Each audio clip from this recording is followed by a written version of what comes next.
이제 제자들을 떠나기 아마 5번째 설교일 것입니다. 같이 본문을 읽어보겠습니다. 시작. 데오빌로여, 내가 먼저 쓴 글에는 무릇 예수의 행하시며 가르치시기를 시작하신부터 그를 택하신 사도들에게 성령으로 명하시고 승천하신 날까지의 일을 기록하였노라. 해 받으신 후에 또한 저희에게 확실한 많은 증거로 친히 사심을 나타내사 40일 동안 저희에게 보이시며 하나님 나라의 일을 말씀하시니라. 사도와 같이 모이사 저희에게 분부하여 가라사대 예루살렘을 떠나지 말고 내게 들은 바 아버지의 약속하신 것을 기다리라. 요한은 물로 침례를 베풀었지만 너희는 몇 날이 못되어 성령으로 침례를 받으리라 하셨느니라. 저희가 모였을 때에 예수께 묻자와 가로되 주께서 이스라엘 나라를 회복하심이 이때니까 하니 가라사대 때와 기한은 아버지께 자기의 권한에 두셨으니 너희의 알 바 아니요 오직 성령이 너희에게 임하시면 너희가 권능을 받고 예루살렘과 온 유대와 사마리아와 땅끝까지 이르러 내 증인이 되리라 하시니라. 이 말씀을 마치시고 저희 보는 데서 올리워 가시니 구름이 저를 가리워 보이지 않게 하더라. 올라가실 때에 제자들이 자세히 하늘을 쳐다보고 있는데 흰옷 입은 두 사람이 저희 곁에 서서 가로되 갈릴리 사람들아 어찌하여 서서 하늘을 쳐다보느냐. 너희 가운데서 하늘로 올리우신 이 예수는 하늘로 가심을 본 그대로 오시리라 하였느니라. 아멘. 5번째, 제자들을 떠나시는 예수님의 5번째입니다. 제자들을 다시 모으셨습니다. 마태복음 28장 9절에서부터 10절까지 보면 예수님이 부활하신 바로 그 장면이 이렇게 묘사가 되어 있습니다. 예수께서 저희를 만나 가라사대 평안하뇨 하시거늘. 그러니까 부활하신 예수님이 첫 번째로 이제 누군가를 만나신 거예요. 근데 그 누군가가 제자가 아니었습니다. 여자들이 나아가 그 발을 붙잡고 경배하니, 여기 제가 여러 여자들에 관해서는 지난 시간에 말씀을 드렸죠. 그 비슷한 사람들이 다시 예수님의 무덤가에 가서 부활하신 것을 봤습니다. 이에 예수께서 가라사대 무서워 말라. 가서 내 형제들에게 갈릴리로 가라 하라. 거기서 나를 보리라 하시니라. 이제 예수님께서 부활하셨다. 내가 갈릴리로 갈 테니 제자들도 그쪽으로 가라 그래라. 이제 이런 얘기를 했다는 얘기죠. 누가복음에는 이렇게 나오고 있습니다. 24장 13절에서부터 49절까지는 조금 길게 나오는데 이렇게 나오고 있습니다. 첫 번째, 엠마오로 내려가는 제자들을 먼저 만나는 것으로 누가는 기록하고 있습니다. 예루살렘에서 엠마오까지는 한 100km 정도 떨어진 아주 멀리 떨어진 마을이었는데 그곳으로 향해서 가고 있었어요. 정처 없는 길이죠. 100km면 걸어서 하루에 갈 수 있는 일이 절대 아니죠. 그래서 아마도 그냥 터덜터덜 가고 있었을 겁니다. 이제 그것도 그럴 것이 여기 1번 나왔듯이 이스라엘의 구원자라고 생각했던 자기가 따르던 스승이 예수님이죠. 십자가에 죽고 그렇게 끝나버리는 모습을 멀리서나마 보면서 실망하고 좌절한 채로 약 100km 떨어진 마을로 가고 있어요. 여기서 100km면 어디쯤 될까? 한 1000안 좀 더 갈까요? 그 먼 길로 그 방향을 향해서 가고 있었습니다. 근데 그 제자들에게 슬그머니 부활하신 예수님께서 그 일행의 걸음에 동참을 하십니다. 언제 어떻게 왔는지 모르게 그렇게 묘사를 하고 있어요. 그 누가복음을 요 본문을 잘 읽어보시면 정말 슬그머니라는 말이 정확합니다. 이렇게 고속도로의 램프를 통해서 본선으로 진입을 하듯이 그렇게 슬그머니 이 제자들에게 접근을 해서 이런저런 얘기를 합니다. 니네 왜 그렇게 마음이 이렇게 어두워 보이냐. 표정도 그렇고 걸음걸이도 그렇다. 이러면서 이제 대화가 시작돼서 그 얘기를 합니다. 사실은 근데 당신 이 얘기를 모르나? 이게 굉장히 중요한 얘기인데 그러면서 이스라엘의 구원자 예수가 구원자라고 생각했던 예수가 십자가에 죽었다라는 사실에 나는 너무 실망스럽고 좌절된다라는 얘기를 하죠. 그래서 예수님께서 뭔가 조치를 취합니다. 그리고 이제 어느새 저녁 식사할 이제 좀 잠시 쉬었다가 다음날 새벽에 가야 할, 그러니까 여기가 뭐 어디였을까요? 노숙이었을까요? 여관이었을까요? 어딘가에 가서 저녁 식사를 할 상황이 됐어요.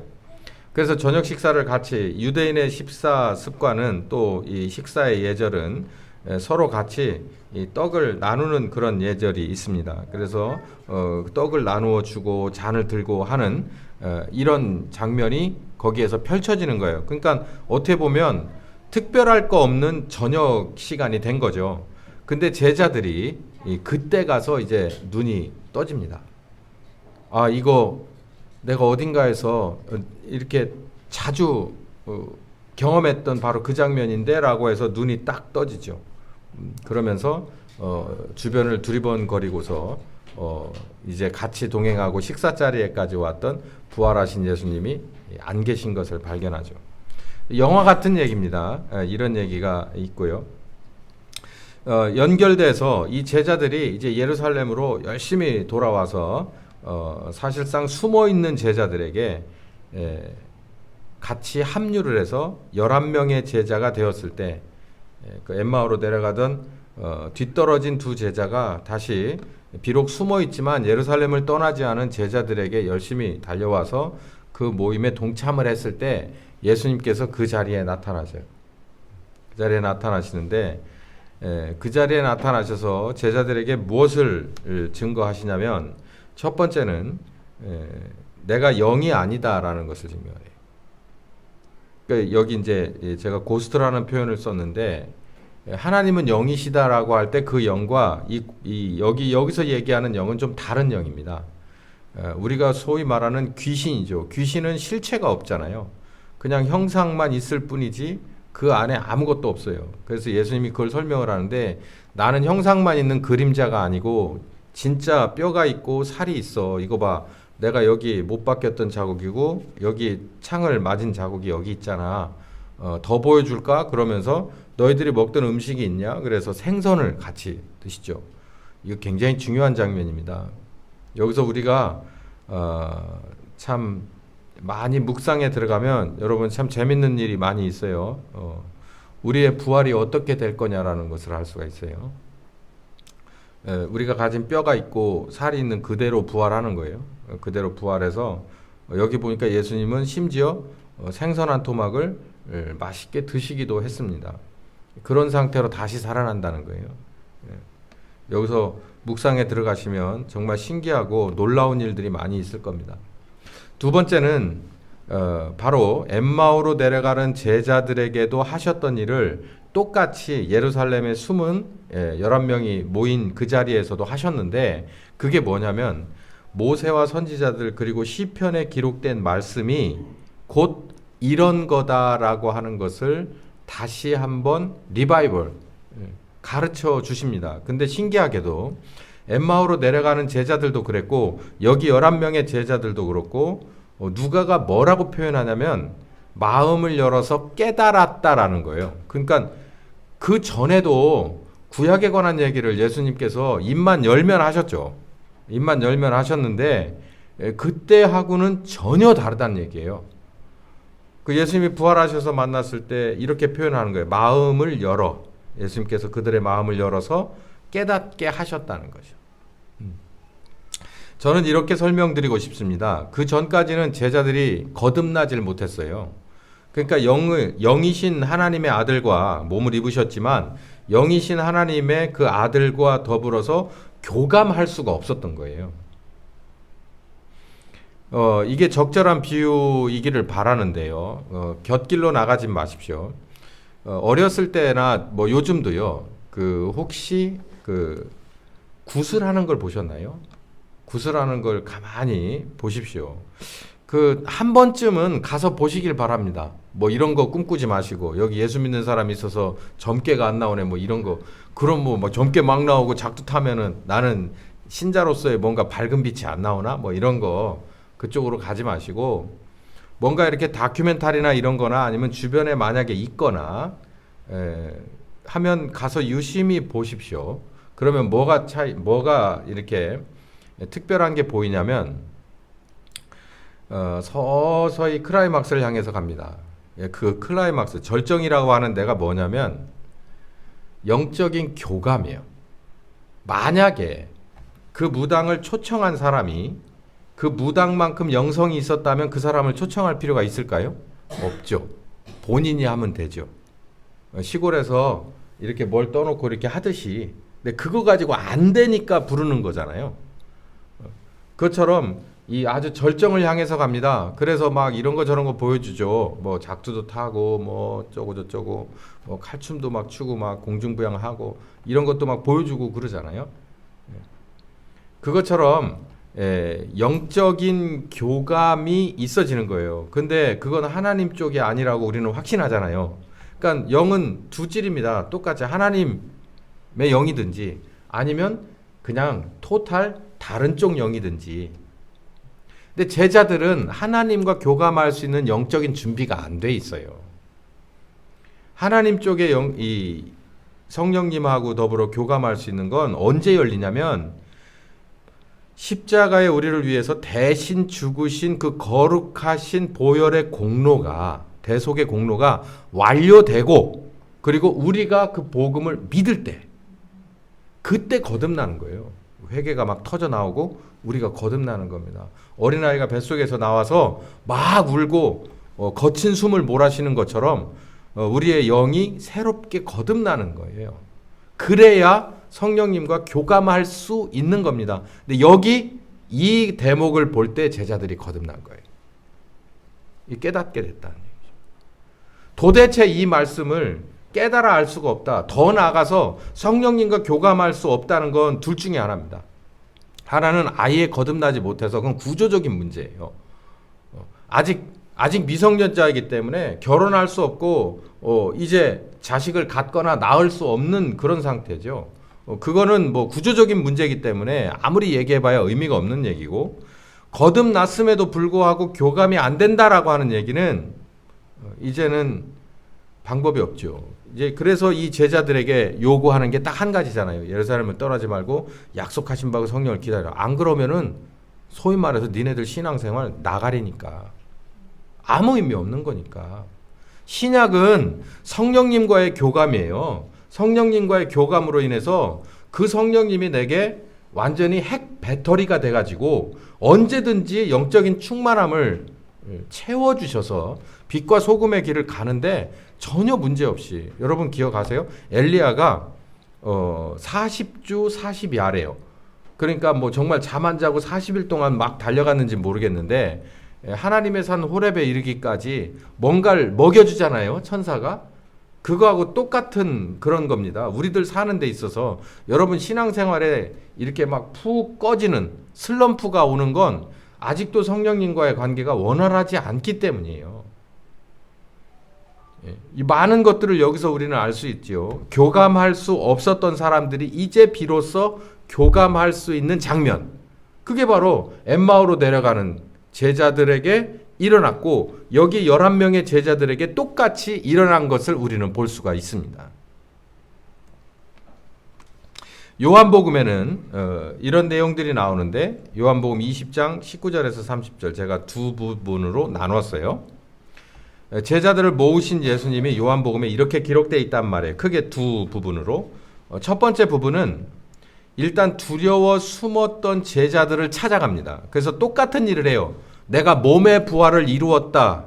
내가 늘 얘기했던 대로 죽고 3일 만에 몸이 부활할 것이다 라고 하는 것을 증명을 해요. 그래서 손을 보여주고 옆구리를 보여주는 겁니다. 이거 제가 누차 강조하지만 이걸 묵상해서 들어가 보세요. 이게 어마어마한 일이 벌어져요. 내가 고스트가 아니다. 내가 그냥 형상만 일어나서. 그건 무슨 얘기냐면 제가 답을 드릴게요. 귀신은 형상이 있단 얘기예요, 없단 얘기예요? 없단 얘기예요. 근데 예수님은 진짜로 부활한다는 얘기입니다. 할렐루야. 왜? 이건 무슨 뜻이냐면요, 귀신은 흉내를 낼 수 있는 거예요. 그림자는 흉내만 낸다고. 일단은 우리를 겁을 줄 수가 있겠지. 또 기쁨도 줄 수 있겠죠. 그러나 그림자 거란 말이에요. 그림자. 실체가 없는 거라는 거예요. 그러니까 한마디로 그건 유혹과 미혹이죠. 실체가 없는 걸 가지고 진짜인 것처럼 얘기해요. 제가 이걸 던져볼까요? 그럼 실체가 있으니까는 날아가서 부딪힌 데 가서 상처를 낼걸요. 사람이면 피가 날 테고 유리면 깨질 거고요. 바닥에 떨어지면 큰 상처를 내겠죠. 이게 실체라는 거예요. 근데 실체가 없는 건 아무리 던져봐야 소용없는 거죠. 그러니까 예수님의 3일 만의 부활은 우리에게 어떤 의미냐면 이거는 실체적인 부활이다라는 거예요. 사실을 넘어서서 이거는 실체라는 거죠. 우리는 가장 두려워하는 게, 몸을 입은 사람이 가장 두려워하는 게 뭐냐면 이거 죽고 나면은 병들고 썩어서 그냥 문드러지고 마는 거 아니야. 여기 보니 그렇게 된다는 거예요? 아니잖아요. 창세기 3장 15절에 이 아킬레스건을 물려서 죽을 것이다라는 거예요. 그럼 죽으면 끝나냐? 그러면은 상대방이 승리냐? 그렇지 않다는 거예요. 실체가 다시 살아난다는 거예요.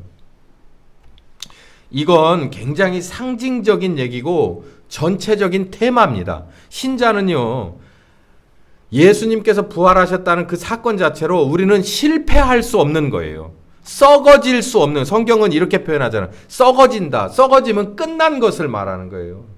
근데 그럴 수가 없는 거예요. 무덤에서 들어가서 썩게 할 수 없었다는 거예요. 하나님이 그렇게 하지 않았다는 거예요. 이게 초대교회 그 사도들의 설교의 중심입니다. 썩게 내버려 두시지 않았다는 거예요. 여러분은 힘을 내십시오. 힘을 낼 게 아니라 이 말씀을 이해해야 됩니다. 말씀을 이해해야 돼요. 우리가 이 약속하신 말씀을 제대로 성령님과 따라가면요, 우린 질 수 없습니다.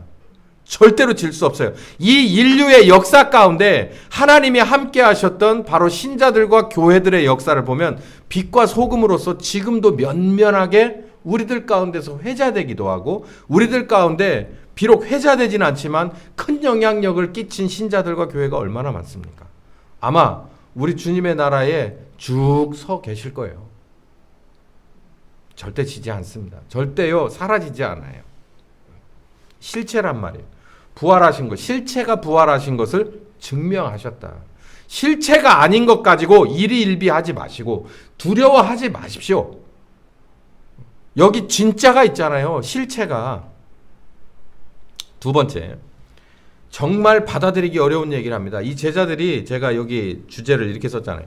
두려워 숨었어요. 두려워 숨었어. 여러분 두렵죠? 예. 1m 63입니다. 제가. 몸무게가 조금 나가요. 제가 여기 일주일에 한 번씩 서지 않으면 여러분 두려워 떱니까? 실망스럽고 좌절되나요? 이 제자들도 똑같아요. 제가 얘기했잖아요. 실체. 저는 하나님에 관한 것의 실체가 아니에요. 저는 일부분입니다. 여러분, 제가 교회의 머리입니까? 아니죠. 교회의 맨 앞장서서 선배된 입장에서 좀 끌어왔어요. 근데 제가 늘 말하잖아요. 저를 왜 앞장 세워놨을까? 만약에 저를 목사 세워놓지 않았으면 저는 저 뒤에보다도 저 뒤에 꼬두발이었을 거예요. 온갖 단점이 여기 다 있어요. 그러니까 불쌍하니까 이 앞에다 갖다 세워놓고 어쩔 수 없이 가게끔 해주셨어요. 얼마나 감사한 일인지 모릅니다. 이 제자들에게 두 번째, 내가 너희들을 좀 보내고 싶어. 보내기는 어딜 보내요? 이제 이 두 번째 나오거든요. 이 두 번째 파트에서 요한복음 21장으로 넘어가면 이 얘기를 하신 것이 제자들에게 큰 충격이었나 봐. 그래가지고 보내기 전에 나는 어떻게 할 거다. 나는 티베리아로 내려갈 거야. 그러고서 내려가는 거예요. 예? 근데 어쨌든 이 숨어있는 제자들에게 진짜 실체가 부활하신 예수님을 드러내고 증명하고, 그리고 그들에게 큰 비전을 말하는데, 내가 너희들을 좀 보내야겠어. 일꾼으로서 너희를 보내야겠어. 이렇게 말씀하세요. 그러니까 파송이지요. 한자어로 파송. 보내고 싶어. 부활하신 예수님이. 그래서 이제 거기서는 이제 상징적으로 숨을 내쉬면서 성령을 받아라. 이제 이렇게 얘기하니까 뭐 부흥 강사들은 뭐 씩씩 소리를 내는데, 그건 그게 아니고 오순절 성령 오시는 것은 따로 있었죠. 제자들이 이해했을까요? 이해 못했습니다. 단 1도 이해를 못했어요. 자, 이게 이제 아까 누가복음에서 볼 때 거듭난 사람이라 말씀이 이해가 됐단 말이에요. 그래서 예수님의 실체를 보고 이해가 갔다고, 3일 만에 부활한 게 구약의 선지자들과 다윗 시편이죠. 다윗을 비롯해서 많은 이 구약의 이 성경이 예수님의 대신 죽으시고 부활하시는 것에 관해서 얘기한 게 이런 거구나, 성취되었구나라는 것을 거듭난 사람이라 알아들었다는 말이에요. 그러면 알아들었으면 그냥 이제 똑바로 움직일 것 같잖아요. 근데 그렇지 않아요. 여기 보니까 전혀 내가 이제 너희들을 알아들었지? 이제 너희들을 위해서 이제 성령님과 함께 너희들을 보내고 싶어. 이렇게 그럴 계획이야 라고 얘기했어요. 제자들 알아듣지 못했습니다. 어쨌든 어떤 면에서 보면 참 문제고 답답한 면이 있죠. 그러면서 눈여겨볼 게 이런 게 하나가 또 있습니다. 이게 도마에게 또 나타나야 되는데 도마가 그 자리에 빠졌어요. 예. 여러분 정신을 똑바로 차려야 돼요. 항상 찌질이들이 있어요. 예. 아니 남들은 다 하는데 결국은 못하고 그 자리를 결석하는 사람이 있는 거야. 이게 도마를 잘 기억하시고 여러분들 남들 이렇게 쭉 가는 데 있어서 뒤떨어져 있으면은 안 됩니다. 예. 같이 진급하고 같이 상급학교로 올라가고 같이 파송받고 같이 해야지. 도마 하나가 뚝 떨어졌네요. 그래가지고 와가지고 아마도 요한복음 20장을 읽어보면 도마가 진짜 못 믿겠어가 아니라 아쉬워서 그랬던 것 같아요. 나는 진짜로 그분이 오셔가지고 내가 그분의 못자국에다 손을 넣어보고 여기 이 창자국에는 내 주먹을 넣어봐야만 믿지. 그렇지 않고 믿지 않겠어. 제가 들을 때는 아이고 아쉬워라. 내가 왜 그 자리에 빠졌지. 응? 어쩌다 이렇게 됐나 라고 하는 그런 얘기처럼 들리네요. 예. 이 제자 도마에게도 다시 나타나서 보여주셨습니다. 차마 손가락이나 주먹을 넣어보지 못하고 그냥 무릎을 꿇어버린 우리 도마를 잘 알 수 있습니다. 여러분도 잘 교훈으로 삼으셔서 뒤떨어지면 안 됩니다. 두 번째는 요한복음 21장. 제가 이건 뭐 설교를 많이 했죠. 1절부터 끝절까지인데 디베라로 제자들이 내려갔어요. 7명씩이나. 이 7명의 제자들은 대부분 어부 출신입니다. 누군가 성경에 나와 있는 요한복음에 나와 있는 제자들만 제가 열거해 봤어요. 베드로, 이 베드로. 도마, 이 도마 이거 문제네. 예. 나다나엘, 여러분 나다나엘이 누군 줄 아시죠? 예. 나다나엘도 참 대단한 사람입니다. 요한과 야고보, 정말 뺄 수 없는 세베대의 두 아들이죠. 또 이름이 정확하지 않은 제자들 2명이 있었어요. 7명. 자, 11명 중에서 7명이면 과반수가 훨씬 넘네. 나머지들은 뭐 하고 있었는지 여기 제대로 나오지 않고 있지만 이 7명이 어느 날 베드로가 선동을 해가지고 디베라로 내려갑니다. 이 디베라로 내려갔다는 얘기는 다시 어부가 되기 위해서 내려간 거예요. 아니, 요한복음 20장에 내가 너희들을 보내고 싶다라고 얘기를 했어요. 누가? 부활하신 예수님이 와갖고 자 봐봐 그러면서 여기 못자국 있고 여기 창자국 있지? 내가 너희를 보내고 싶어 라고 얘기를 했어요. 근데 이 사람들 봐라. 디베라로 7명이나 내려가네? 이게 도대체 무슨 배은 망덕이고 정말 이게 정말 이 뭡니까 이게?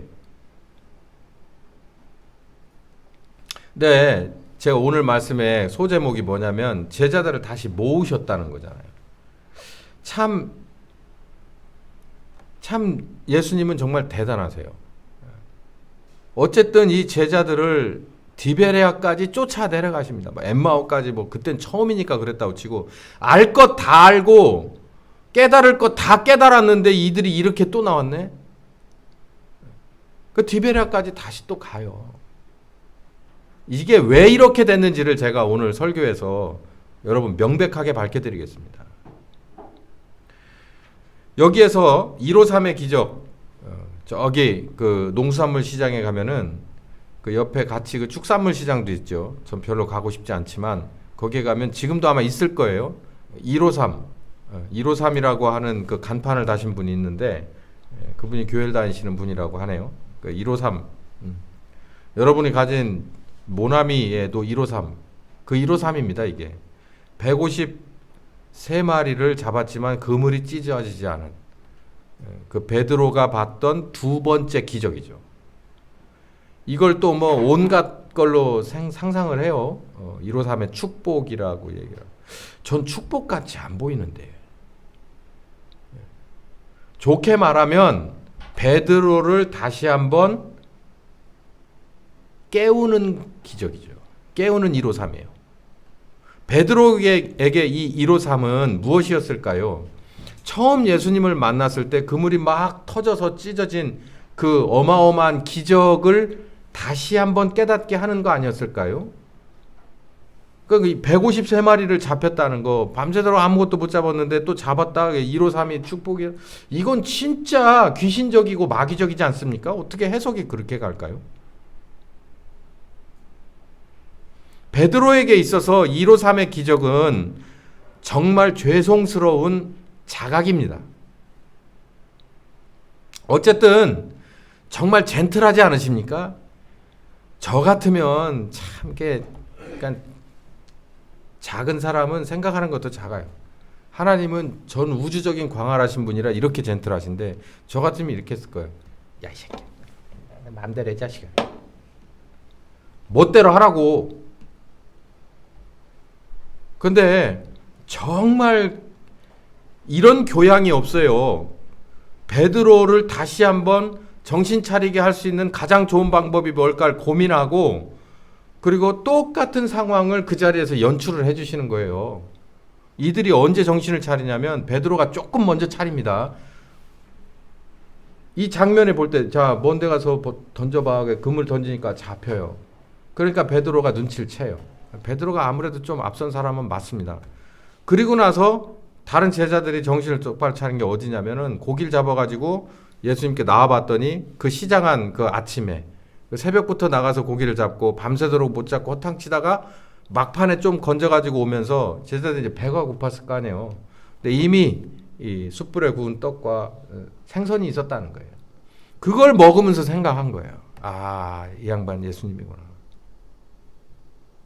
그제서야 알았다는 거예요. 베드로는 조금 먼저 알고. 제자들을 모으기 위해서 예수님이 거기까지 가셨어요. 자, 그리고 여기는 뭐 다른 거 없네. 그리고 나서 베드로 따로 불러서 물어봅니다. 식사를 마친 뒤에 네가 날 사랑하냐 3번. 베드로의 답변이 뭐 사랑한다. 뭐 그냥 그 정도. 근데 예수님께서 베드로에게 요구를 하시죠. 너 내가 맡긴 양들을 먹이고 치고 돌볼 수 있겠냐. 아, 진짜 저는 이 장면을 읽거나 머릿속에 떠올릴 때 그 예수님이 진짜 베드로 상대하지 말지. 뭘로 그랬을까? 그 진짜요. 하나님 초수퍼갑이잖아요. 근데 구원하시려고 십자가에 대신 죽어주셨잖아요. 근데 그 정도까지 했는데도 나오는 반응이 영 시원치 않네. 디베랴 반응이요. 그러면 그냥 싹 쓸어버려도 그냥 인간적인 판단이 그래요. 제 판단이. 그냥 싹 쓸었으면 좋겠어요. 근데 가가지고 퍼포먼스를 다시 한번 해서 그들의 기억을 돌리고 마음을 돌리고 정중하게 부탁을 하고. 왜 그랬을까?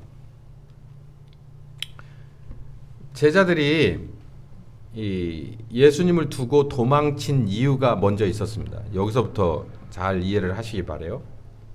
이들은 살아서 음식을 드시면서 3년 6개월 동안 자기들을 인도하면서 구약을 인용하고 보여줄 거 보여주고 기적을 보여주고 가르쳐 주신 예수님에 관해서 마음이 열려서 이해하지 못했습니다. 3년 6개월 동안 보긴 봤어요. 거듭나지 못했다고 제가 말씀드렸죠. 성경에 대해 이해하지 못했어요. 그리스도는 십자가를 지고 그리고 죽고 나서 3일 만에 부활한다. 그리고 이로 인해서 죄 용서, 죄 사함의 회개가 시작된다라고 하는 그 십자가 복음의 핵심을 이들은 이해하지 못했다고요. 왜? 거듭나지 못했기 때문에. 자, 근데 문제는 그 뒤입니다. 이들은 이제 이해가 됐어요. 예수님께서 엠마오로 내려가는 거 뭐 여기저기 뭐 요한은 뭐라고 말해요? 이보다도 더 많은 것들이 누가도 마찬가지예요. 예수님께서 우리에게 보여주셨던 가르쳐 주셨던 부활하신 뒤에 그걸 쓰려면은 정말 어마어마한 분량일 것이다라고 누가복음을 끝나잖아요. 그렇게 제자들을 돌보시고 가르쳐 주시고 보여주시고 증명해 주셨던 그 예수님이 제자들을 다시 불러서 도대체 무슨 의도로 그러셨는가. 첫 번째, 잘 공감했으면 좋겠어요. 요한복음 6장 39절에 예수님께서, 그리고 요한복음 17장 12절에 거의 동일하신 얘기를 하거든요. 그게 뭐냐면 나를 보내신 이의 뜻은 내게 주신 자, 그러니까 이거는 내가 원하진 않았지만 아버지가 내게 맡겨준 사람들이라는 거예요. 근데 아버지가 내게 맡겨준 사람이 대단한 사람이 아니야.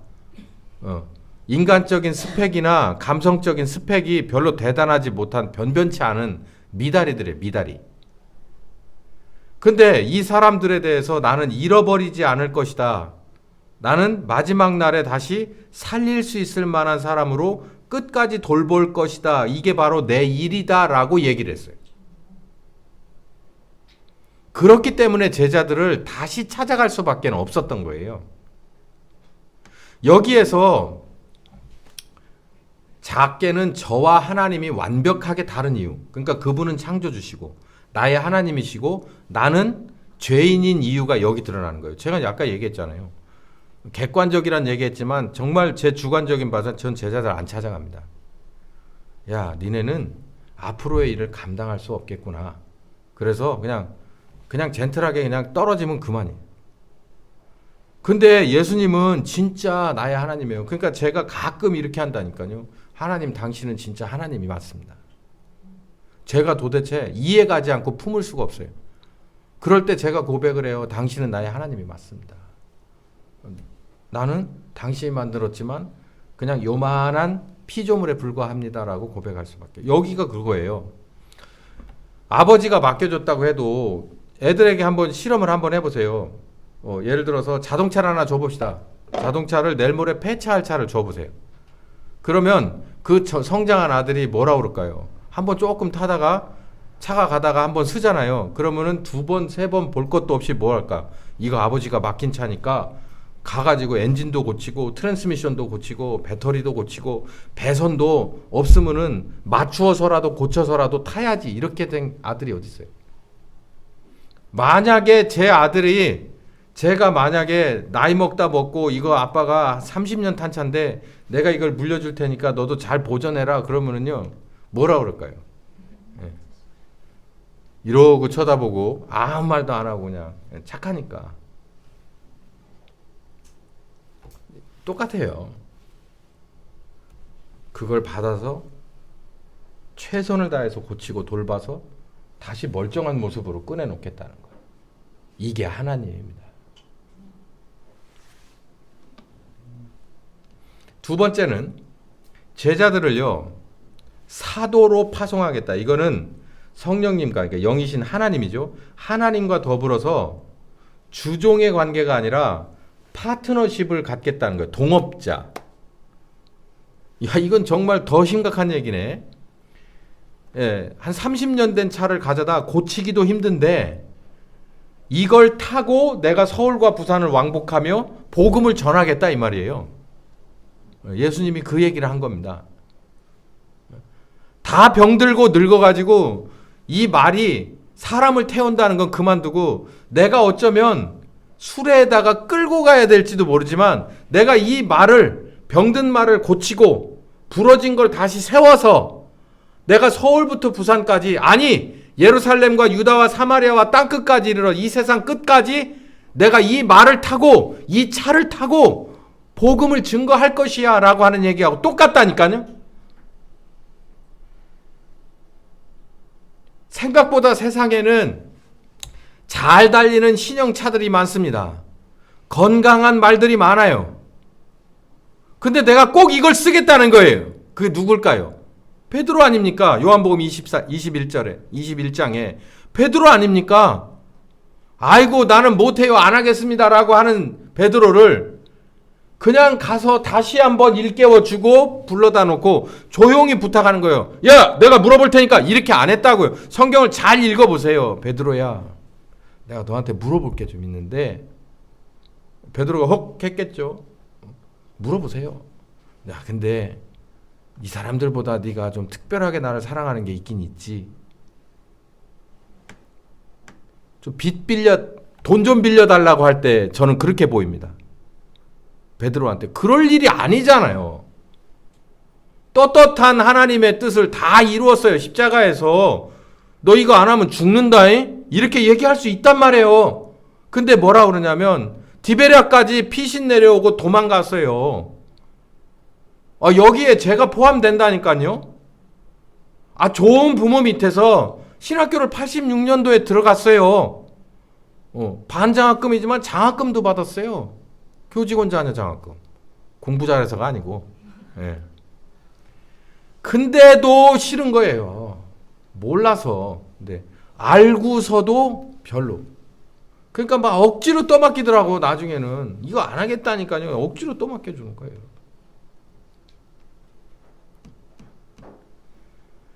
내가 너하고 같이 그리고 너하고 함께 이걸 우리는 알아야 됩니다. 여기 사람이라고 했는데 여기다 나를 넣으세요. 나하고 같이 나하고 함께. 주종관계는 그렇게 설명을 하죠. 야 내가 너에게 일을 줄게. 이렇게가 아니라 내가 너와 함께. 사도행전 1장 8절에 내가 너와 함께 너와 같이 이렇게 말을 하는 거예요. 그러고 보니 창세기 1장 2장 3장이 모두가 다 하나님의 거룩하신 뜻이 거기 들어가 있어요. 우리와 함께 우리와 같이 안식에 들어가기 원해서요. 우리와 함께 우리와 같이가 다른 말로 안식입니다. 다른 게 없어요. 뭐 새하늘과 새 땅은 마지막 클라이막스고 모든 일을 여기서 마친 뒤에 가는 진짜 안식에 쭉 들어가는 그 장면이고 지금 우리와 함께 우리와 같이 그러면 우리는 안식이고 하나님은 기뻐하시는 뜻이 다 드러나는 거예요. 고린도전서 1장 21절에 뭐 다 마지막 차트 다 나왔어요. 하나님의 지혜에 있어서는 이 세상에 자기의 지혜로 하나님을 알지 못하는 거로 하나님께서 전도에 미련한 것으로 믿는 자들을 구원하시길 기뻐했다. 이 전도에 미련한 것. 제가 이거 전도에 미련한 거 이거를 깨닫기 오래 걸렸어요. 뭐 주석을 보면 별 얘기 다 있겠죠. 근데 전 여러분께 이렇게 말씀드릴게요. 전도에 미련한 것은요. 이거 누가 얘기한 얘기입니까? 고린도전서니까 바울이죠. 바울이 얘기했는데 바울이 전도에 미련한 것이라니까 전도라니까 이렇게 무슨 뭐 종이 들고 다니면서 뭐 아니면은 이만한 프랭카드 이렇게 써 붙이면서 이렇게 외치고 하는 이거 전도라고 생각하시죠? 그거 전도 뭐 그 아주 작은 부분의 하나입니다. 그러니까 미련한 전도의 방법 뭐 이제 그런 식으로 이제 해석을 하면 이건 전혀 근거 없는 얘기고 사탄적이고 마귀적인 유혹에 빠져요. 이 전도에 미련한 것이라고 할 때 고린도전서 1장의 상황은 하나님의 입장에서 나라고 하는 사람과 더불어 이런 식으로 복음을 전하지 않을 수도 있었다는 거예요. 무슨 얘기냐면 다음 차트가 또 있네. 마태복음 3장 8절부터 9절까지 보면은 무슨 얘기가 있냐면 이 돌들로도 아브라함의 자녀가 되게 할 수 있다라고 얘기하고 있어요. 제가 읽어드릴게요. 그러므로 회개에 합당한 열매를 맺고 이게 침례 요한이 하는 얘기입니다. 속으로 아브라함이 우리 조상이라고 생각하지 마라. 내가 너희에게 분명히 말하는데 하나님이 능히 이 돌들로도 아브라함의 자손이 되게 할 수 있다. 이거는 하나님의 능력으로는 니네가 회개하고 안 하고의 문제가 아니라는 얘기예요. 네가 자백하고 잘못했다고 돌아오고 말고의 문제가 아니라는 거예요. 하나님은 그까짓 거 신경 안 쓸 수 있다. 제 언어로 표현하면 싹 쓸어버리고 다시 만드는 게 훨씬 편하다 이 말이에요. 다 부셔버리고 새로 짓는 게 나아. 니들 회개해서 돌아와서 뭐 예수님의 대속의 은혜로 거듭나고 성령님과 하나 돼서 너를 부인하고 십자가 지고 이 복잡한 거 그렇게 안 해도 한 번에 해결해 버릴 수 있는 방법이 있어. 싹 쓸어버리고 이 돌로 다시 세우면 돼 이 말이에요.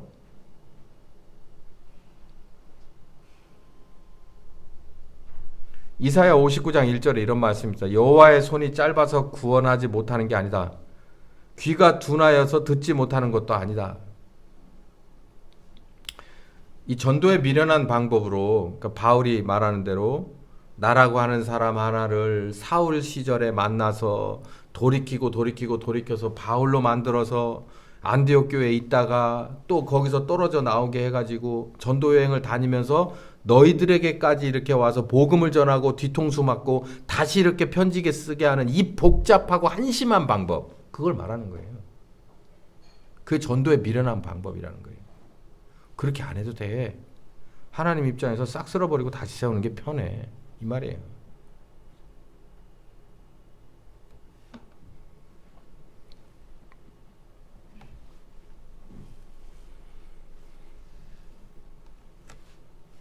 우리나라는 지정학적으로 예나 지금이나 또 앞으로도 정말 잘 사는 나라들, 강력한 나라들의 주목을 끌기에 참 좋은 지정학적인 장사용으로 목이 좋아요. 목이.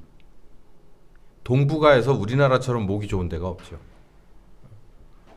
그래서 예나 지금이나 우리나라는 이 서구뿐만 아니라 이 중국 쪽에서 원래부터 있었던 그 강대국들이 우리나라에 대해서 항상 주목해서 봅니다. 지금도 마찬가지예요. 2019년도 마찬가지입니다. 그런 목이 좋은 나라예요. 근데 하나님 앞에 우리 인간이 한 것 없이 목이 좋아. 하나님이 우리 아니면은 그냥 죽고 못 사는 거야. 그냥 싹 쓸어버리고 다시 해버리면 편한데, 참 저는 얄팍한 사람이고 작아서 그냥 그렇게 하시지요라고 얘기를 하는데, 이제 바울이 말한 것처럼 이 전도에 미련한 방법, 저라는 사람을요 진짜 저 한심한 쓰레기통에서 건져다가 많은 것들을 바꿔가지고 여기 이 자리에서 목사가 되게 하고 2019년에 이 비전을 보게 하고 이렇게 살게 하시는 그 전도에 미련한 방법이 그거예요. 그 저를 통해서 여러분에게 바로 이 얘기를 하게 하는 거예요. 이 방법을 통해서 하고 싶다는 거예요. 왜? 한 사람도 잃어버리고 싶지 않기 때문에. 불갑을 마지막에 심판을 하실 거예요. 그게 공평과 정의니까. 언제가 칼같이 지금까지 이젠 끝이야. 여기까지다라고 끊고 모두 모아서 탈탈탈 털어서 안 된 사람들 다 지옥에 넣어 태워버리겠지만, 그 전까지는 우리가 정말 한 거 없이 이쁜데 하나도 없는데 그렇게 죽고 못 사는 하나님이에요. 우리가 진짜 영적으로 목이 좋아요. 그래서 다시 부른 겁니다. 제자들을 다시 부르러 갔어요. 똑같은 패턴으로 우린 지금까지 왔어요. 지금 교회가 복음이 그래서 지금까지 우리에게 전해졌고, 그 전도에 미련한 복잡하고 정말 어떻게 보면 비효율적인 방법으로 우리에게까지 복음이, 여러분에게까지 저를 통해서 그렇게 전해졌어요. 그러면 이제 여러분을 통해서 복음이 또 가야 될 거 아니에요. 그렇잖아요. 여러분을 통해서. 그게 예루살렘에서 끝나는 사람도 있고 사마리아 땅끝까지 쭉 가야 될 사람들도 있잖아요. 그러기 때문에 모은 거예요. 예수님이 십자가까지 다 져놓고 부활했어도 그 제자라고 하는 그 목, 하나님이 보셨을 때 내가 이들의 입과 이들의 이 밟는 땅, 이들의 걸음을 통해서 내가 복음을 전도할 거야 라고 하는 그 거룩하신 위대한 뜻이 있기 때문에 이들을 다시 부르러 간 거예요. 지금 여러분을 여기에다가 여러 가지 이유로 이 교회로 들여보냈잖아요. 아무 의미 없습니다. 뭐 하지 못하면. 우리가 누군가에게 전도하지 못하면. 제가 여러분에게 전도했어요. 저 다른 사람에게 전도 앞으로도 할 생각도 없고 할 수도 없어요. 저 다른 루트로 이제 누군가를 여러분과 똑같은 상황으로 제게 붙여준다면 전 전도하겠죠. 그렇지 않고 전 나가서 막 이렇게 하고 싶은 생각이 없어요. 누군가에게 어느 위치에서 외쳐라, 누군가를 돌봐라 그러면 또 기꺼이 하겠지만 여러분도 그래야 된단 말이에요. 샘을 기억하세요? 샘은요, 샘 그 자체가 보배입니다. 생명의 근원이에요. 생명의 근원 되신 건 성령님이시죠. 그 성령님이 예수의 모든 공로로 말미암아 여러분과 함께 한다면 여러분이 샘인 거예요. 그러면 물냄새 신기하게 맡습니다. 제가 다큐멘터리 주로 보는데 어느 탐험가가 아프리카 거의 전역을 횡단하면서 탐험을 하는데 비가 안 왔는데요. 이거 완전히 진짜 정말 말도 안 되는 땅이 돼버린 아프리카예요. 근데 염소를 키우면서 그 염소에 의지해서 사는 사람들인데 있죠. 염소들이 정말 기가 막힙니다. 하루에 한 차례씩 딱 물을 한 번씩을 먹이는데 염소가 풀어놓잖아요. 그러면 한 1시간 이상을 걸어가야 되는데도 지가 물냄새를 맡고 가요. 샘이 그런 거예요. 샘이 크지 않아요. 요만해요. 요 드럼 있는 세트 요 언저리만 합니다. 물도 많지도 않아. 들어가니까 허벅지 정도밖에 안 되는 정도의 물이 나오는데 그 염소 수백 마리가 거기서 물을 먹고 사람도 먹고 또 오더라고. 그러면서 뭐라고 하는 줄 아세요? 이 우물이 없다면 여기에 있는 모든 생명체는 죽을 겁니다. 현지 그런 거예요. 우물이 그거예요. 전도가 그거란 말이에요. 전도가. 여러분이 우물이 되면 성령님이 여러분에게 오셔서 거기서 뭔가를 필요할 때마다 그 무궁한 생명력의 말씀을 여러분을 통해서 뿜어낸다면 그게 우물이에요. 그러면 어떻게 되냐? 여러분이 가는 곳이 교회가 됩니다. 저희 부부 가는 곳이 교회가 돼요. 이견이 없으시잖아요. 여러분이 가는 곳, 여러분이 밟는 곳이 바로 하나님의 교회가 되고 거기가 제단이 되고 거기가 우물이 되는 거예요. 거기가 피난처가 되는 거고 거기서 살아나는 역사가 나는 거고 거기서 회복되는 역사가 나는 거예요. 이걸 하고 싶은 거예요. 이제 여러분에게 다시 부르는 겁니다. 뭐하라고?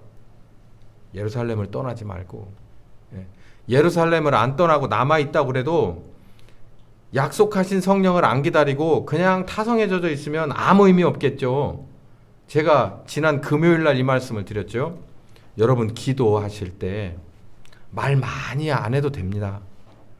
막 시간을 막 정해놓고 하시는 것도 권장하고 싶지만 그걸 못 하신다고 너무 힘들어 하지도 마십시오. 기도는요, 로마서 8장에 나오듯이 아바 아버지라 부르짖는다는 거예요. 그러면 듣는다는 거예요. 진짜 기도를 하세요. 여기 지금 애들이 아무도 없는데 실험을 해볼까요? 애들이 여기서 예를 들어서 우리 이 집사님이 마이크 대고 유거나 그러면 아마 저 5층에서 내려올 겁니다. 마찬가지예요. 유건이가 만약에 저 5층에서 엄마하고 앵하고 울면은 집사님이 막 뛰어 올라갈 거예요. 그게 기도예요. 우리가 여기서 한숨을 푹 내쉬면 하나님이 안타깝게 더 집중해서 본다는 거예요. 누구처럼? 엄마가 자식의 한숨에 대해서 굉장히 긴장하고 정신이 더 곤두서는 것처럼 그렇다는 것을 믿고 그렇게 하는 기도가 그 진짜예요. 진짜. 많은 시간을 고집하지 마시고 많은 단어의 나열과 성경 창세기부터 계시록까지 파노라마를 연상하지 마세요. 그냥 하나님 하면 하나님이라고 하는 세자 안에 주여 안에 어마어마한 분량의 기도가 올라갈 수 있는 건데 그런 기도 하세요.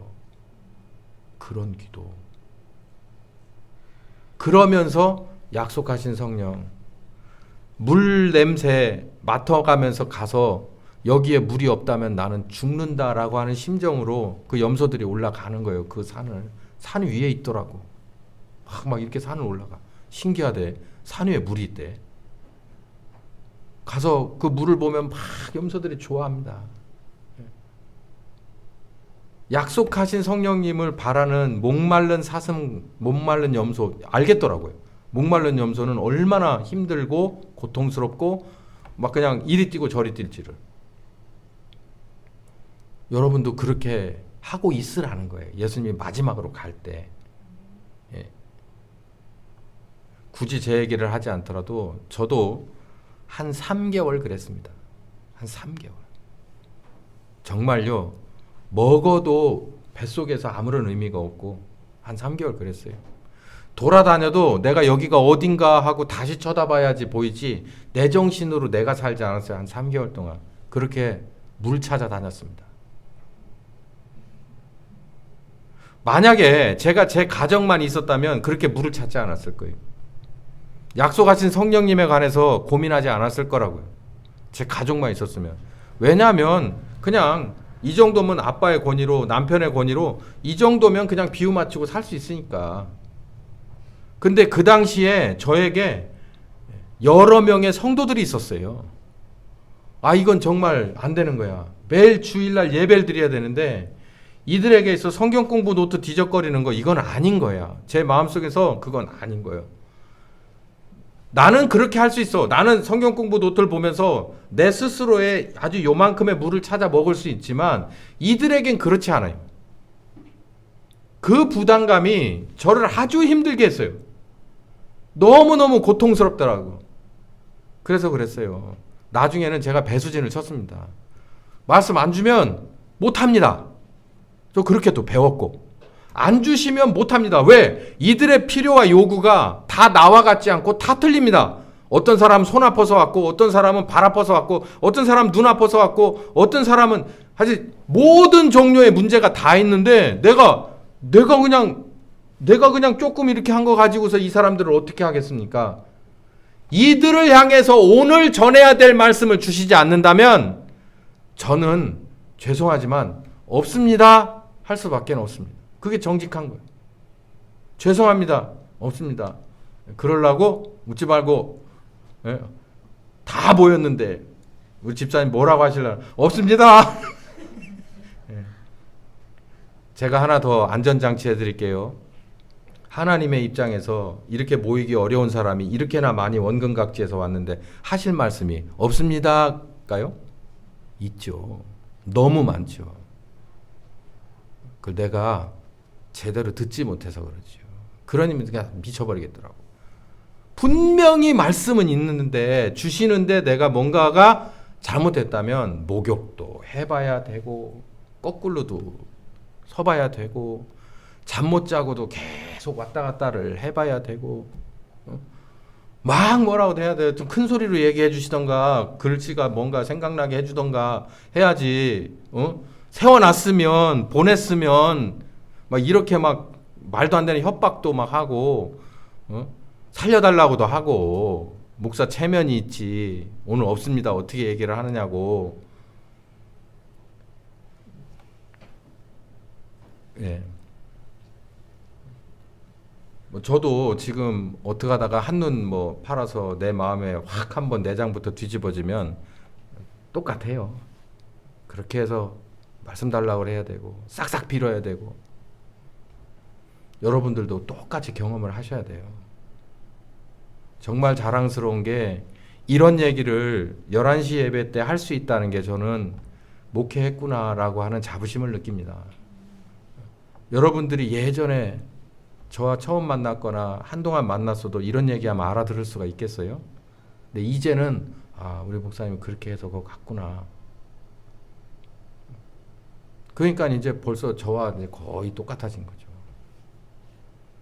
여러분들, 신약의 신자는요 에너지가 넘쳐 흘러야 됩니다.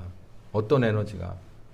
그냥 뻥치는 에너지가 아니고 감출 수 없는 무궁한 생명의 능력이 우리들의 겸손한 아주 몇 마디 안 되는 말 속에 그냥 날카롭게 역사할 수 있는, 그리고 우리들의 나지막한 기도가 병자를 살리기도 하고 그들의 마음을 열어서 확실하게 가르쳐 줄 수 있는, 이런 정말 그 어떤 사람의 좋은 음향 가운데서 나오는 기도보다도 파워가 있는 그런 기도가 우리에게서 나와야 돼요.